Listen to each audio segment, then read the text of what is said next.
Hey guys, Romer the Romer here. I'm here with Raiken Profit again, and the topic today is how to get 100,000 subscribers on YouTube. When did you hit 100,000? I didn't know that was going to be the topic. How to hit 100,000 subscribers. Yeah, you know, I like to make those clickbaity titles, but you've done that. What do you have? You're like 130 right now. Yeah, 134,000, which is crazy because I still remember uploading my first video. I was in my parents' driveway. I was living at home with my parents. And at the time, I was buying and selling bicycles, trying to get out of the Cracker Barrel. I was a waiter over there. And yeah, I found these 3 bicycles on Craigslist that I ended up flipping on Craigslist for a couple $100 profit. And I just shot a video discussing, you know, what I found, how much it was going to sell for. And I think the video got like 5 or 6 views. Okay, I was about to ask, did you have success with your very first video? To be honest, like it was slow at first. I don't remember exactly because it was like 2,000 videos ago, like 6 years ago. Yeah, but I checked one time. You had like 1,800 videos posted. Yeah, but I remember the first. It's crazy, 1,800 videos. Yeah, the first 10, 20, 30, 40 videos, it was slow. You weren't getting a ton of people watching. I wasn't getting a ton of comments. But one tip I could share with you right from the start is if you have a new channel and you want to get people to watch you, everyone's trying to like create clickbaity titles and, you know, create the most amazing content in the world. Like when you first get started, you're gonna suck at creating titles, you're gonna suck at creating content. Thumbnails. I'm still struggling with thumbnails. Yeah, you're always gonna be critiquing yourself and criticizing yourself. But the biggest thing is to immerse yourself in the community. So find the other 10, 20, 30, 40, 50 influential channels that are out there and get in the comments, engage, reach out to people, build relationships. Because when you build relationships with people on YouTube, they'll come to your channel, they'll watch you. People watch who they like. They don't necessarily watch who's the smartest, who's the best, who's the most amazing content creator, but that's what YouTube's all about. It's building relationships. So when you're new, start building relationships by engaging and giving value to other channels. And then one day you're gonna have a lucky break. Someone with 5,000, 10,000, 20,000 subscribers, they're gonna shout you out. They're gonna be like, hey, check out Romer. Remember I did that for you? Yeah. We connected. Yeah, you guys can check my YouTube watch time, and the day he gave me a shout out, I just blew up. I went from 250 subscribers to like 1,000, and now I'm at 2,500 subs. So that was a huge part for me, just getting on his channel. Yeah, man, I'm looking up your channel right now, and it's crazy. Almost 2,500 subs. And what was your first big shout out? Like who show did you go on, or? Well, you gotta remember when I started, the reselling community was still in its infancy stage. There weren't a ton of YouTube channels. There might have been 15 or 20 channels out there, and the person with the most subscribers might have had like 300 or 400 subscribers. 15 or 20 reselling channels? Yeah. So one of the reasons why, you know, I guess this is me just being humble, but I honestly think it's the truth. One of the reasons why I think my channel's one of the biggest channels in the reselling community is because I got in at the right time. I really did. There weren't a lot of channels. The channels that were out there, they weren't really given a ton of value and stuff. So I was kind of in at the right time, ground floor, and I've spent a lot of years just building relationships with all of the, you know, the key influencers in the reselling space. So that's really helped out a lot when it came to the growth of my channel. Yeah. Did you ever almost quit at any point? YouTube? No. Never crossed your mind? For me, I've developed thick skin. So a lot of people, if you notice, like if you go to watch some of your favorite YouTubers, over a 2 to 3 year period, 60 to 70% of them won't be there anymore. Yeah. And the reason is because behind the scenes, it's not what you guys believe it's like. There's a lot of hatred, criticism. You know, people are going through your eBay stores, Amazon stores. That's why I stopped sharing my eBay store a while ago. And still people are crazy. They're going to find it. Like they're going to stop your video in the warehouse. Like they're going to zoom in and like they're going to pay someone. Way back there, guys. They're going to pay someone on Fiverr like $30 to like get the exact like custom SKU that's on it and then match it up in the listing. And then they're going to hit you up in your eBay store and they're going to annoy you. Not everybody. This is like the bad apple, how do I say it? There's always going to be bad apples in every industry. So like large numbers, people are going to deal with, there's a lot of stuff that content creators deal with behind the scenes, and some people just can't take it. Have you ever been recognized in public? Yeah, one time yesterday at the grocery store. This guy walked up to him. We're just going around. He's like, is that Raiken Profit? I was like, no, I'm Romer the Romer. You can't see the Raiken asked him, he difference. said, you know Romer the Romer? Embarrassed me. He's like, oh, no. Phone call comes up. Does it stop it or no? I think it does because it says you're live now. Did that stop it, guys? Comment. Oh, look. Comment below if that This is an stopped it error real quick. occurred. And now I wonder if it's back. Oh my gosh. Maybe Can you guys hear us? Comment if you can hear us. Get some questions going for him too. Wow, that's crazy. Like literally, look, it just like destroyed the video. I can't even, because I'm watching on YouTube right now. Oh, shit. It says an error has occurred, but it says live right now. Can you? There's 12 people in here. Yeah, they can hear us. Okay. My first subscriber's in there. My very first subscriber. That's awesome. Ever. Who's your first subscriber? Kinjo. Oh yeah. I hope I'm saying your name right. Kinjo51. Back when I was Nice. living in my car, I was documenting, all that. And That's I would crazy. get 10 views on my videos. And the reason why I posted, what kept me going, I never had the, thought process to quit either. But my whole thing was like, I just want to document this. Yeah. And something interesting about hanging out with you is you're always talking about, like, he's like one of my mentors. He's always telling me, provide value, provide value, provide value. Were you always looking to provide value, or at first you weren't really the expert, right? You were just kind of... Right, I was just well, I think value comes in a lot of forms. Okay. But my value at first was more or less documenting. But then I became good at one thing, which was selling clothing. And remember, when I started, there weren't many people on YouTube. So I kind of became the expert just because nobody knew anything. So me just having like a 3 out of 10 knowledge scale, if you want to call it that, when everyone else was at like a 1, I became the expert. So started at a 3, then a 4 and a 5, and over the years I became, considered the expert in that area of selling clothes on eBay, and then it just kind of morphed into other things. But yeah, Gotcha. value's the biggest thing, man. That's the biggest thing. Everybody wants to make money, and everybody's time is worth a certain amount. So one of the traps that I fell into, I don't know if it was a trap, but when you start a YouTube channel, once you get enough of a following and people start, reaching out to you, you start to notice problems. If you're an entrepreneur, you want to come up with products and solutions to help them. So one of the traps that I fell into is I started just becoming a little too salesy. I didn't understand. There was no Gary Vee talking back then. Like, I didn't understand any of the psychology behind selling. But if you actually want to make more money from your YouTube channel, get more views, make more sales, make more affiliate sales, help more people, but also help yourself, you've got to come from a place of value and stop trying to sell people and just build awareness around problems and give solutions. And that will naturally grow into money for you. So when it comes to adding value, I'm sure there's videos you've made where you're like, this is so valuable, and then it doesn't even get that many views. Yeah. And vice versa. There's a video where you're like, oh, like, this is all right, and it like blows up. Yeah. What's your opinion on the algorithms of YouTube? And I've heard a lot of YouTubers say this, like, oh, YouTube's not treating me fairly. They're not pushing my videos like they used to. What's your opinion on that whole thing, and how important is it to have one of those videos like take off? Yeah, it's tough. I mean, to be honest, nobody knows the truth behind the algorithm with any of these big It's like companies. Amazon, man. Facebook, Amazon, YouTube, Google, whatever. Like, they all just have a mind of their own. There's basic principles that you want to follow, and the biggest, I guess, the top principles that you want to follow is you want to consistently put out a lot of videos, create high quality content, and you want to be slightly clickbaity with your titles. Like, I'm giving it to you guys real. When you're not and you're too much in the weeds, the algorithm just doesn't pick it up, right? It doesn't pick it up. And you want to hook people really quick, because I've noticed that when people consume your content, if you get a lot of likes, a lot of views quickly within those first couple of hours, the video takes off. But if the video is really slow in the beginning, it's almost like the algorithm punishes you. So you never really know what's going to take off. I've had some of the stupidest videos possible that have taken off and have gotten a couple 100,000 views. But I've noticed, basic things. Having somewhat of a clickbaity title, but you don't want to be too misleading. Having some good, strong keywords in your title that your audience is interested in. Making sure that your content is geared towards your audience. Because, for example, like even this video right now, it's not going to take off. I can guarantee you it's not going to take off. It might, but it probably 10,000 won't. views. It won't, though, because your audience is geared towards selling books and Yeah. reselling, and you're throwing YouTube on them. So Right. what it means is your subscribers, you have 2,500 subscribers, it's going to get thrown on your feed. Your click-through rate Yeah. is going to be extremely low on this video because people just don't care. Like, Yeah. a small section of people do. There's one guy out there that cares. Yeah, but there's a small. So what I'm saying is the algorithm's going to see, okay, Right. it's crossed the eyes of 2,000 people. The click-through rate was less than 1%, and then the view rate is probably going to be lower as well on this What's video. it exactly? How many people, like, for example, say I walked by 100 people with a sign. How many people came up to me and like actually like took the pamphlet? So it'll show that it I on was like a offering? couple people's homepage, and nobody clicks It's on like it. impressions.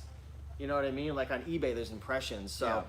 someone might be scrolling through Ralph Lauren t-shirts and there's like hundreds of t-shirts. Those are all impressions. Once you click on it, now it's click through. So once you Gotcha. click through it, now the algorithm's going to start taking a look at how long are they staying on the page for? Are they engaging? Are they abandoning it really quickly? So if you get someone to click through onto your page and a high amount of your subscribers see your impression, click through, and then they hang around, the algorithm loves that, because at the end of the day, YouTube's #1 goal is to get you to stay on their website as long as possible, because the longer you're on their website, the more ads that they get to serve, and the more money they get to make. It's all money. Likes, dislikes, comments, engagement, how long people stick around, watch time, those are the most crucial things YouTube looks at. What's the most important thing to you personally out of all those? Probably watch time. Okay. Watch times, I don't know if it's changed, but I know YouTube came out and said that was the #1 thing that we want. We want people to stay on YouTube. That's why you also have to be careful as well when you're starting a video, putting up too many ads, because the more ads you have in your video, the higher chance you're going to have of pissing somebody off, and then they're going to abandon your video. Right.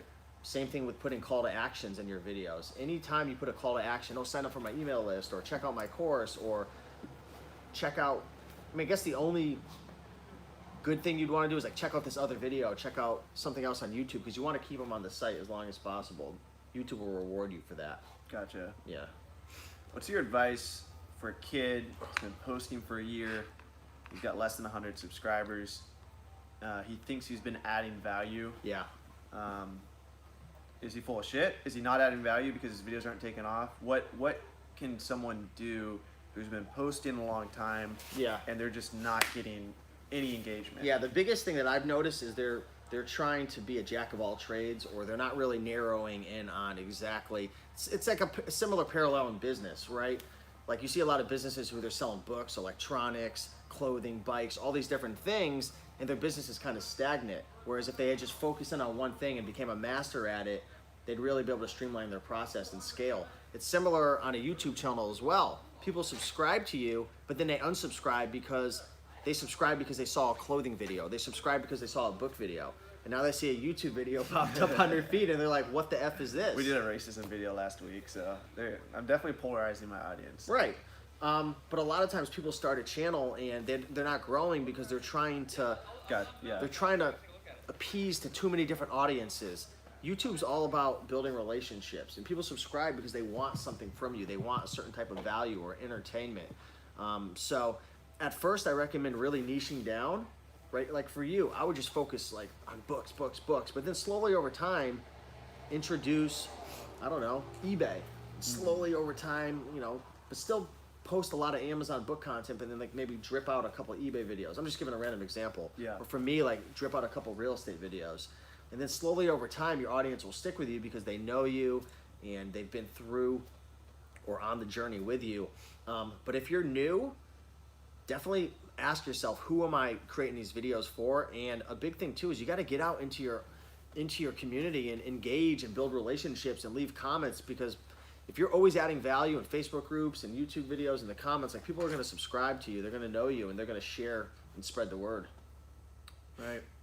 What's the most valuable thing YouTube's done for you as far as like ROI? Like, is it networking? Like you've gotten paid off YouTube, obviously. Yeah. What's I think on YouTube, like I'll make videos and I'll be saying stuff and I'm like, oh shit, that's a really good idea, because I'm just talking out loud. What's been the ROI for you? Yeah, I think the biggest thing has been definitely networking and opening up my eyes to the various opportunities out there, and accountability. Accountability has been huge. Yeah. But yeah, I've made a lot of money off of YouTube, and I built a business off of YouTube. But being able to surround myself with people who are on a whole nother level than I am, being able to network with people, learn about opportunities that are more or less behind the doors, because people only share a small percentage of what the actual truth is, in a sense. I don't know if the truth, but you can't come into the public light and just share everything. Yeah. You know, plus a lot of things take time, and you know, I'd say a lot of value is behind the scenes when you build a relationship with somebody, like us hanging out. Yeah. For you know, multiple times behind the scenes. Like I learned about so many cool things that I never could have just on YouTube. And it's not that you're not trying to share. It's just it's hard to really give everything on a YouTube video. Yeah, and that's the benefit of going to these networking events too. I always talk about that, like turn the page events. I'm always telling people, like, my business would not be where it's at right now if I didn't network. And I think that's been the most valuable thing, not just from YouTube, but more so Instagram and Facebook is just like really networking with the community. Yeah. Learning from people above me, below me, getting mentors from posting so much, you know, becoming a mentor for others, but then learning from my mentees. There's just so much information out there to be shared. And it's motivating, man. It's cool to not only be able to grow our own businesses, but to help others as well. Like I get comments every single day when I'm putting out videos or just Instagram, Facebook. Thank you so much. You've helped me. And at times I don't really feel like I've made that big of an impact, but sometimes all it takes is a little tip here or a little piece of advice or a positive mental attitude, and someone, you know, it really helps them. So it's cool, man. Yeah, for sure. Where can they find you at? They can find me on YouTube at Romer the Romer or at Restricted Stick. No, no, Raiken Profit on YouTube, Facebook. What's your website? Instagram, RaikenProfit.com, baby. I'm a little messed up right now. I got a cold and my neck is just all messed up. So let's get some questions in there real quick before I end this video. Yeah, cool. You can see him right there, right? Yeah. He's advanced. I always have to pull up my YouTube and scroll up and down. I don't know how to make the comments stay. Moroccan Boss Lady says, I have a question about selling clothes, Jordan shoes, She's used up in in good Canada. condition, baby items on eBay. How do you know if it would sell? And do close sell if they're not name brand? The biggest thing that you can do is go onto the eBay sold listings, right? So on Amazon, you've got a couple data points. If you're using like ScoutIQ, you've got eScore, which is how many times that book is sold in the last 6 months. Or you have the rank, which is like a snapshot in time of sales velocity. On eBay, we have the sold listings. We don't have ranks or anything like that. So the sold listings will share with you exactly what that item has sold for in the past. You can see how many items have sold, how many items have been listed but didn't sell. So the number one thing you can do is try to find the specific item you're looking to sell. Same color, same size, same material. Get as specific as you can, and then just scroll the sold listings and see what they're selling for. And then that's how I pretty much price things and determine its value. Just pick and choose whatever you want. Someone's talking about Caleb Roth, your videos with him. Caleb's awesome. .com, someone said. Four-Eyed Hustler, what's up? Louis M. Kenjo51. Corey says, my wife and I are just starting out on Amazon FBA. Was thinking of starting an online presence, YouTube, worried about creating competition in our local area. Should that be a concern? To be honest with you guys, that's a limiting belief. Now, Someone's going to teach them. someone's going to teach them. Like, it's 2019 moving into 2020. Like, if they really want to find that information, they're going to find it. Don't think that you're that special, because you're not. I'm not that special. Romer's not that special. Like, we all have these egos that were I mean, you're special in your own way. Thank you. But we all have these egos that we're running around with, thinking that we're so like important and special, and we're gonna change the landscape of the internet. Like, the internet is so much more powerful than any one of us. Like, if we all teamed up and tried to go against the internet, like, we'd get killed in like a second. Like, the internet in itself is a way bigger influence than any of us are ever gonna become. So I wouldn't worry about that. I would honestly just, like, we're living in the age of like brand. Brand is so important. Nobody can take away your brand. No one can take away your reputation. And you can spread your brand faster than ever using the internet. So I wouldn't worry about creating competition. We always think that the way things are now is how they're always going to be, and that's not the truth. Things are always changing. Things are always evolving. There's always going to be roadblocks that come, new opportunities, new platforms. So, you know, by you creating competition, you might be, but there's always going to be something new that people are going to be moving to, and it's just, you know, I wouldn't worry about that. Money from Mars says, Steve Raiken, the man that got my journey started. Much love and many thanks. Money from Mars, man. I didn't know Mars had money. I was watching a episode of Joe Rogan. You listen to the Joe Rogan podcast? All the time, yeah. And he had some guy who was on the podcast, and he was saying that within the next couple 100 years, there's going to be like 1 million people living on Mars. I don't know if We're going to be, that. I don't know. That's what he was saying. He wrote a book on like the future and stuff. I don't really know much about it. Yeah. But that's pretty crazy. I don't know why you want to live on Mars unless Earth just Can I ask you a sucked. question, dude? What is it? Imagine, what do you think Amazon would charge if you had like stranded inventory on Mars and you had to recall it back to Earth? A couple thousand per unit. Oh man, Better palletize that shit. Damn, dude, that's gonna be crazy. The Just day imagine a that happens. pallet floating in outer space. Oh my gosh. Jeez, I bet you Amazon would somehow guarantee 1-day shipping from Mars. Make it happen. Edit name says the books on Mars are profitable. See, that's my main goal right now on YouTube. Is I want to build my own thrift store on Mars. Hey, there's no Amazon fulfillment centers on Mars, so we could go there and just get it going.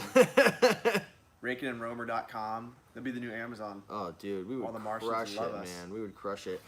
Framingham 508, yo, Romer, can you touch base on mentors? Most people wouldn't get the book flipper and Raiken as fast as you did. How did you get us, bro? So that's what I talk about. So I lived in my car. For those of you that just are now following my channel, my car is actually over there being worked on right now. A guy said it's like the tire was about to explode or something crazy on Yeah, it. he said the inside of the tire was on the outside. I don't think that's a good sign. Yeah, I've driven to all four corners of America, and I think I provide value. You want to provide value to other people as well. You don't want to just take, because then you're being like a leech and it doesn't feel good. Raiken was he gave me a weird look when I first went up to him. I was like, what's up, man? Just like talking to me, like, what the fuck is this kid? Did I?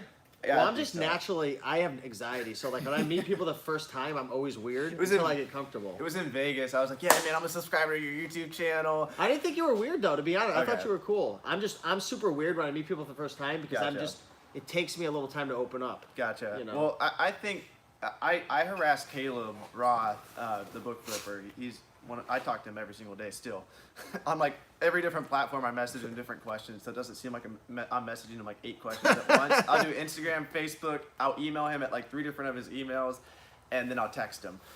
But I drove across the country to Los Angeles, and I was like, you know what? And this wasn't intentional, really. I was like, I'm just gonna go to this meetup, and I met Reezy and Caleb there, and then we just became friends over time. I definitely provided value for him. As my audience grows, I can talk about, Raiken's channel, I can talk about Caleb's channel, I can talk about Caleb's services, and just being like a regular human being around people and not being weird and talking about other things and not always talking about reselling and just being a friend and being driven. And I think being young had a lot to do with that. Yeah. Like you guys see me like up and coming. Yeah, you were and hungry and motivated. And you know, a lot of people aren't like that. And listen, so like when they say something, do it. And then I always use this analogy. It's like, imagine if your mentor's like playing a video game and they hit like B and B's like attack, like melee or something, and you do it. It's like, okay, he just did that. And then they tell you to do something else. Like, okay, he's actually listening to what I'm saying. And then it kind of becomes exciting for them. Yeah. You know? You know what? That's an interesting way to explain it. And I think Yeah. you did that in a few different situations, different advices I gave you. He told me to go live. I was scared to go YouTube live, and I was like, yeah, I've been able to go live for like 3 weeks now. And he's like, dude, what the fuck? Go live right now. And the next day I went live. Yeah, you But- want to know how many people, I give advice to, and I'm not saying I know it all. I don't. You know what I mean? I'm not perfect. People give me advice I don't take. But it is cool when you give your advice to someone and they take it and then they actually get a result from it. Because Yeah. most people, they'll give them advice and it's going in one ear and out the other during the conversation. You know what I mean? And it's like, listen, take advice from people who are in the position that you want to be, right? Like, you'll take advice from me on certain topics, and then other topics I'm not going to give you advice on, and you'd be smart not to take advice from me because I'm not there, you know? Right. So I try to be the type of person who only gives advice on something that I'm currently doing. A lot of people give advice over things that are over their head. I don't know Yeah. why. Have you noticed that? Yeah, and I think that's going back to like the kid that only has 100 subscribers. Because actually, I get interested in these kids like when they're up and coming, or they think they're up and coming, and they only have 100 subscribers, but they've been posting for a year, and it almost is like they want to create a following more than they want to bring value, more than they want to document their journey, and most importantly, more than they want to build their actual Amazon business, which I think is really toxic for these kids just starting out. If you're someone like Raiken, he's in a position where he's like, his channel has so much attention, and he's a great interviewer that he can provide massive value by bringing someone on the show. A lot of kids don't have that leverage. And what makes you think you're going to have that leverage? Like, if you've never done anything. I don't know. I'm kind of bitter towards it because, like, it just seems like take. And there's no giving at all. And I talk to a lot of people who want to start a YouTube channel, and I swear to God, like I always ask them, like, so why do you want to start? Like, what are your main goals and stuff? And if they can never really answer something that comes from a value point, I know they're doing it for the money. Yeah. And if you do it for the money, you're never going to succeed because it takes so much hard work. Like, I started my YouTube channel, bro, I promise you, I didn't know anything about selling products. I didn't know anything about affiliate marketing. I knew you could probably make money somehow, but like it wasn't my main reason. To be honest, why I was doing it? Because I just wanted to feel like important. I wanted to like feel recognized. Like I wanted to feel like I was a part of something. Because I was coming from this world where I was just working in a restaurant. Everyone was like kind of toxic, and I was always a hustler at heart, you know. Ended up in jail for it when I was younger because I was selling weed. Yeah. I did a pretty good job at that too. To be honest, I've actually wanted to make a video on it, like because a lot of the skills I was thinking of myself, and I don't think anyone should out there and go out and sell illegal drugs or anything like that. I'm not condoning Some states any are of that. legal. Some states. But Not here yet. I built a lot of skill sets from doing that for a couple of years, just networking, like managing my money, managing my finances, and you know I took a lot of that. And I don't know what the point I'm trying to get at is. Well, yeah, you're a hustler, and it wasn't just, you weren't just making YouTube videos to make money. You were documenting your hustle in a lot of ways. Like I was hustling too, and I just the enjoyed skills it. are transferable. Yeah. I think that's a big one because a lot of people are so attached to. I know I have a lot of friends still who make good money doing like illegal practices, and they don't. Every time, even like when they try to step into this online space, their mindset is so, I don't know if it's negative necessarily, but they think they can only make money if they screw someone over or do something like against the system, which kind of has. I think there's value to doing stuff against the system, like doing things differently. I know someone close who has that same mindset, dude. It's so toxic and poverty driven. They just can't believe you can make money on textbooks. Yeah. You know, it's like they're like, I'm selling weed. I'm like, how much you making, you know, selling weed? I'm like, let me show you my sales. Let me show you all these textbooks that are selling for like $150. It's Yeah. gonna change your mind on that. Well, and I didn't even have to ship them, and there's no risk of me being locked behind there's bars. 1,000,001 different things out there that you can sell that people really want. You know, people fall onto selling drugs when they're new because, you know, they know everybody wants it. You know what I mean? But there's 1,000,001 other people out there who want something else, whether that's leather bike seats, or they want books, or they want, I don't know, light boxes, or they want satin jackets. Like, people are passionate about so many different things, but we only know what people are passionate about in terms of our little inner circle. Yeah. When you're young, you hang out with the wrong people like I did. All people want to do is drink, smoke, and freaking do things that you shouldn't be doing. So that's what I knew they all wanted it, and who you hang out with is an extension of yourself, and then you extend out to you hang out with who they hang out with, and this is big vicious web, and you think that's the only way to do it. That's why YouTube was the biggest thing for me, was creating a new circle of influence. Yeah. That was huge. Seeing that there was a better way, that there was something else I can do. Yeah, I agree. I mean, like, I wouldn't even say it was through YouTube where I created that. Like I said, it's more Instagram. My Instagram got bigger before my YouTube got big, but just networking and surrounding yourself with people better than you. Let me ask you a question. Edit Name is bringing up a good discussion. He's talking about the Fed printing $100 billion, injecting it in the market, all this stuff regarding inflation and another recession. You know, if you guys look over the last 100 years, there's always, like, every 5, 10, 15, 20 years, there's always ups and downs and recessions. And, you know, right now, I don't know if you guys follow the stock market much, or real estate, or the Fed and how much money they've been printing. But yeah, like, everything's like artificially inflated right now. And like, there's obviously going to be another downturn. There always is, there always will, but you never know. It could be a year, 3, 5, 10, you just don't know. What are you planning to do to hedge against maybe something happening to your Amazon business or something? Like, do you have any, Edit Names asking, you know, are you guys hedging your assets? What are you going to do if things get tough, if Amazon gets tough? I think there's a lot, and my mind's going towards books right now. I don't think books are ever going to go anywhere. I think if that happens, what's actually going to happen is more people are going to come into this space, because now the mom who was good, you know, her husband was providing for her, like, she didn't need extra money. All of a sudden, she's going to need more money. She's going to come across Raiken Profit's channel, and she's going to choose books, eBay. She's going to choose something. So then a lot more people are going to enter this space. So it's going to become more competitive, which in a sense is going to be good if you do have a YouTube channel talking about books, talking about this, because the attention is going to go up on that. competition's going to go up at library sales. Competition's going to go up at, you know, thrift stores, which is going to suck for us. But I mean, if you watch my channel, I'm always talking about getting replenishable sources and going to places where you get the books first. So if you get your foot in the door there and you establish yourself as a reputable bookseller or whatever you're doing, most people watching this channel are booksellers. So like if you're just known as a book guy in your community, now people are going to need more money, and you're the guy that's been paying money for books or selling books for people on consignment. And I feel like it's going to, I'm an optimist. So I feel like this is my optimist talking, but I think it's actually going to help out when the recession hits, because the people we do business with, they're going to want more money. They're not going to stop wanting money. And I don't think that there's going to be a crazy decrease in demand of physical books. What if people stop buying as much on Amazon? I think people associate buying books with like an investment in themselves, especially when it comes to self-help books. Yeah. And maybe even like fiction. I just think that's like the last thing to go. Yeah. Like people are obviously going to do food first. You know, they're going to cut back on other shit before they cut back on their education. Because people, like, look at our school system, like how much money we put in. People really value their education. People are so, like, you guys know, like you go into someone's house and try to take away their books. A lot of times it's hard to convince them to take away their books. People really value books. Yeah. And they associate books with education. So during a recession, I think people want to become more educated on like a lot of different topics.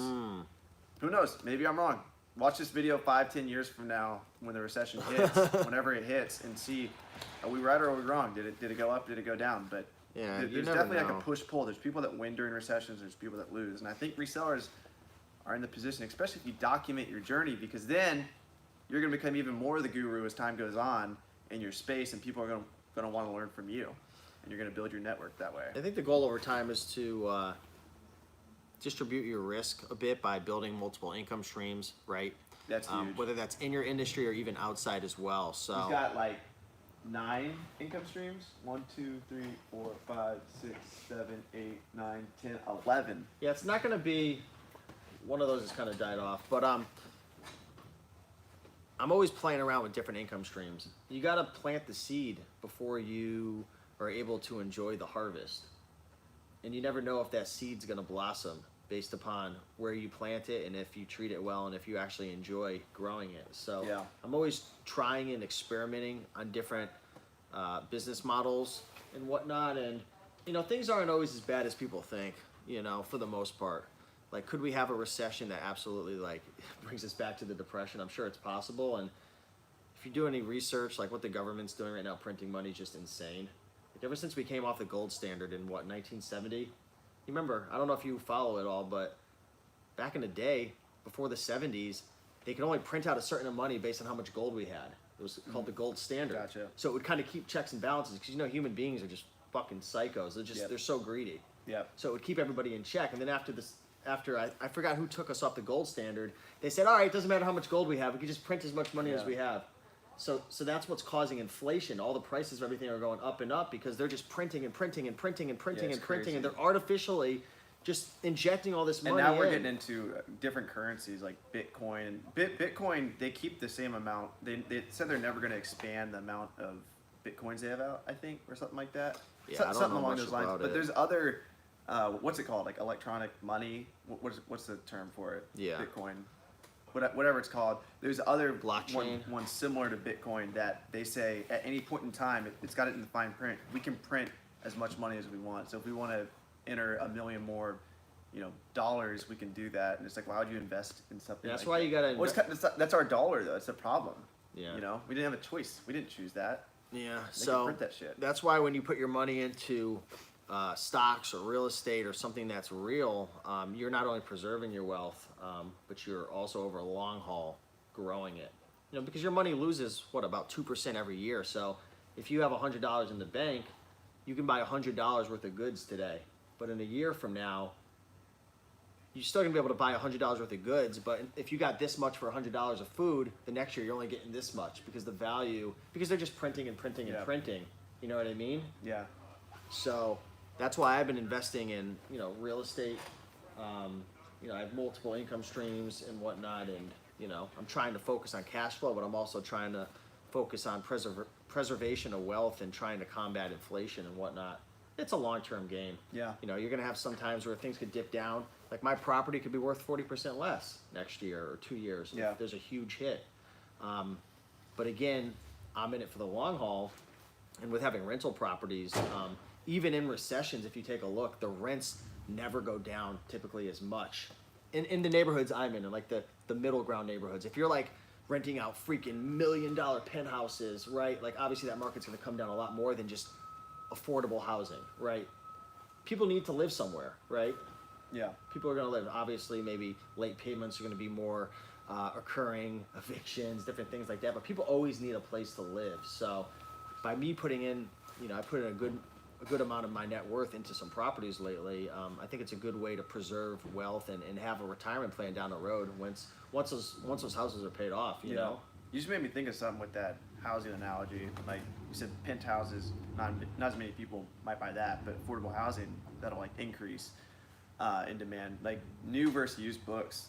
People are gonna stop buying new books and buy used books. Oh, that's an interesting little. Yeah, for sure. That's just me being an optimist. Kids are going to stop spending these outrageous prices on books from the college and start looking on Amazon for this little slithery little snake trying to sell. That's exactly why. It's an inside joke. Sorry, guys. We have this. It's not sexual either. It's just a very sexual. Not on camera. But so that's what these guys are trying to do.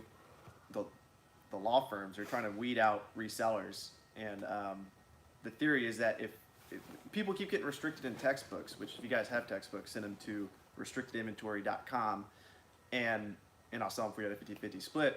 But the theory is that if they can take out all these titles, if they make us restricted on Amazon, the used value is going to go up, which it is, because now there's not as many. There's supply demand. There's not as much supply, so the price is going to increase. So the theory is that if the price of a used book increases to close to $300, which is like the new price for most textbooks, like $200 to $300, if you're going to buy it used for $190, you might as well pay the $10 extra to get it new. So that's their theory. We don't know if it's true or not. I know people that think it's not true, that data suggests that people that buy used, and people that buy new, buy new. But I think something that might shift that mindset would definitely be a recession, you know? Because then it's like, Mom, can I borrow $1,000 to buy these books from the bookstore? She's gonna know about Amazon. She's gonna know you can buy them used for a total of $300. So that's what's gonna happen. And the publishers are trying to prevent that by being, by weeding us out. So I'm bitter about that topic. But if you guys do want to sell your textbooks, send them to me and I'll sell them for you. That's awesome. Yeah, he's been doing a great job with that as well. Sent over a couple people, and everyone's really happy, man, with that service. Yeah. I've heard great things. Yeah. So anytime anyone's asking on Facebook, I always tag you and I let people know. And appreciate that. You've been treating people well, and you've actually been paying me out a little bit too for some things that we've been doing. Yeah. So use the code Raiken if you guys are watching this video. If you type in on the referral column, we're gonna have some type of reward in the future. We don't know what it is yet. But if you put Raiken in the referral column, we're gonna shoot some videos later about it. But there's gonna be some type of reward for you guys. So heck yeah. So hopefully you guys enjoyed this video. I'm actually making a thumbnail right now. Nice. All right, we're about to go to the beach somewhere in Connecticut. Is there a beach in Connecticut, or is it another state? Okay, yeah, we're about to go to the beach in Connecticut. Old Lyme. Yeah. If I can move my neck, but I think we'll be able to get it done. He's a stiff little snake, isn't he? Getting old. All right, guys, like, comment, subscribe, do what you got to do. Peace Peace out.